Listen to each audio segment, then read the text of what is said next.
नमस्कार टोपले साहेब. नमस्कार. किती फुटाचा सावा आहे? हा हे 4x6. 4x6. हा म्हणजे एका ओळीमधलं अंतर 4.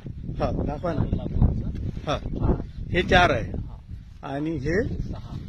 हे 6 आहे. पावसामुळे सध्या जोडी वगैरे काही चालत नाहीये. हा त्यामुळे आता हे गवत झालंय आणि ते गवत असायला नको. बरोबर. आणि पावसामुळेच म्हणा की काय आपण, कारण या प्लॉटला सुरुवातीला तर पाणी नव्हतं.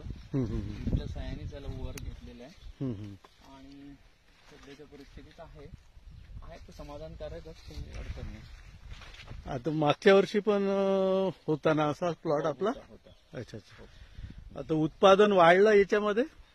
बघा, उत्पादन तर म्हणजे जे 3 फुटाचं सव्वा किंवा 4 फुटाच्या सव्यामध्ये जे येते तेच याच्यात येते. अच्छा. पण याच्यामध्ये काही खर्च आपले कमी असतात. अच्छा. मीन्स आपल्याला इथे जो हे आहे स्प्रेइंग आपल्याला कमी देता येते, म्हणजे कमी लागतेच त्याला.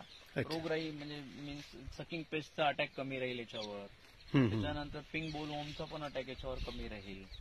आणि आपल्याला जे करायचं आहे ते सवा भरपूर असल्यामुळे याच्यात सर्व ऍक्टिव्हिटीज करता येते. आणि सावा तर झाकून जातोच ना नंतर. म्हणजे हा पूर्ण सावा तुमचा दरवर्षी आपण बघतोच आहे, झाकून जातो.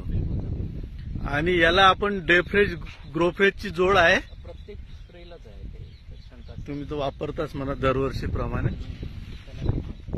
प्रत्येक याला डेफ्रेश टाकतोच आहे आपण. सुरुवातीच्या 2 स्प्रे मध्ये डेफ्रेश चालते, मग त्यानंतर जसं ती पात्यावर यायला लागली मग त्याला आपण ग्रोफ्रेशची जोड देतो. असं आहे सध्या तरी. तर ह्या पद्धतीनं लोक म्हणजे शेतकरी वर्ग डेअरिंग करत नाही, पण मग केलं तर काही हरकत नाही. नाही, जो तुम्हाला ऍव्हरेज त्या 3 फुटाच्या सव्यामध्ये येईल आणि त्याला निंदायचा खर्च जास्त, त्याच्यामध्ये जोडी सर्व बरंचसं काम आटपून जाते. बियाणं पण कमी. अच्छा. आणि फवाऱ्याचा खर्च कमी. मग त्या जर समजा तो आपण त्या प्लॉट त्याच्यामध्ये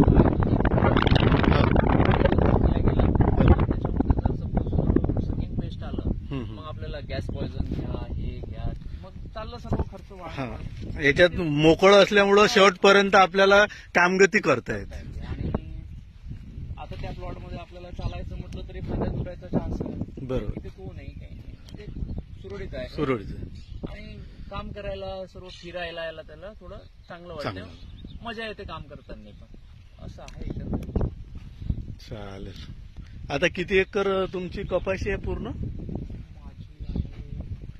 आणि यावर्षी तुम्ही वेगवेगळी पद्धतीनं लागवड केली, ती कशी काय? सगळ्यामध्ये आहे जवळपास 3-3.25 एकर. हा बेडवर आहे पण ती. हा ही आहे 2 एकर 4x6 आणि एक प्लॉट आहे 2 एकराचा पूर्णतः 4 फूट. आणि प्रत्येकाला आपण डेफ्रेश देतोच आहे, ग्रोफ्रेश देतोच आहे.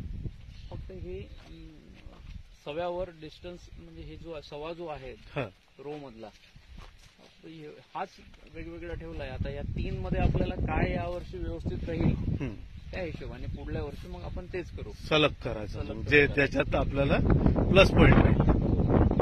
चला, धन्यवाद टोपले साहेब.